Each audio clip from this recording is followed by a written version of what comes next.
Kayo po ba mga bossing ko ay lagi na lamang pong walang pera, bagamat kayo ay masipag at madiskarte?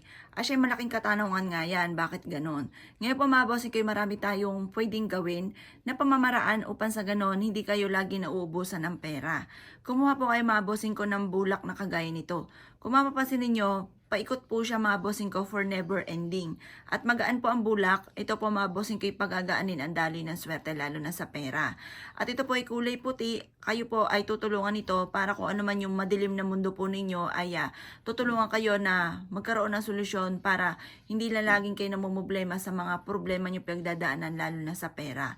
At ang gandang tambalan nito mga bossing ko ay ang bawang.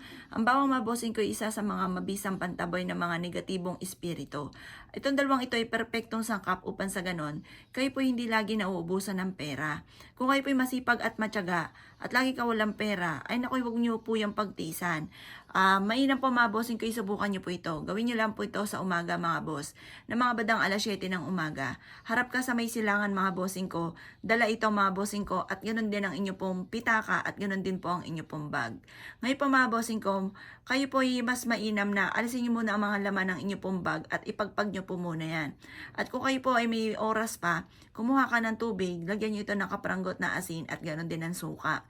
Kumuha po kayo suka mga bossing, kumuha po kayo ng bulak at punasan ng bag po ninyo at ang pitaka. Painitan nyo po ito sa liwanag ng sinag ng araw. At pagkatapos mga bossing ko, pag ito yung pinapainitan nyo na, sabayan nyo na ng pag-wish sa bulak natin at bawang. Sabihin niyo po, sa pamamagitan ng aking sipag at tiyaga at pananalig sa mahal na Panginoon, ay makakamtan ko ang lahat na aking mga pinapangarap.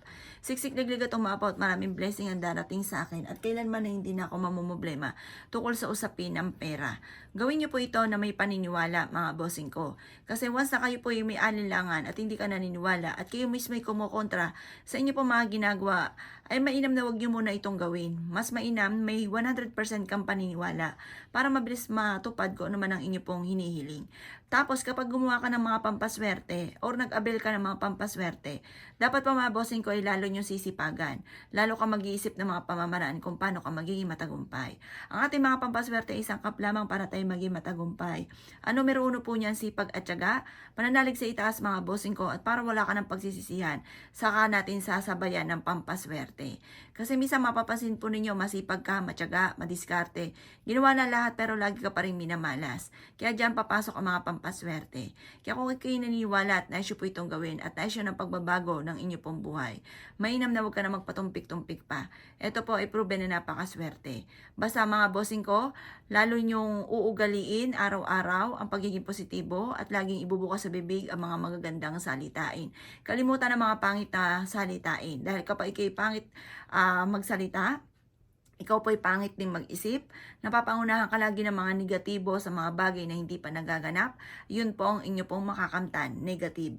Kaya ayaw naman natin ng negative, gusto natin ay laging positive at laging maganda ang mangyari. Kaya bago-baguhin ang sistema ng mga negatibong isipin, imbis na negatibong isipin, panay positive at magiging matagumpay po tayo. Kaya kung ikinaniwala at nais po itong gawin, ay siya mga boss. Good luck po sa inyo po lahat!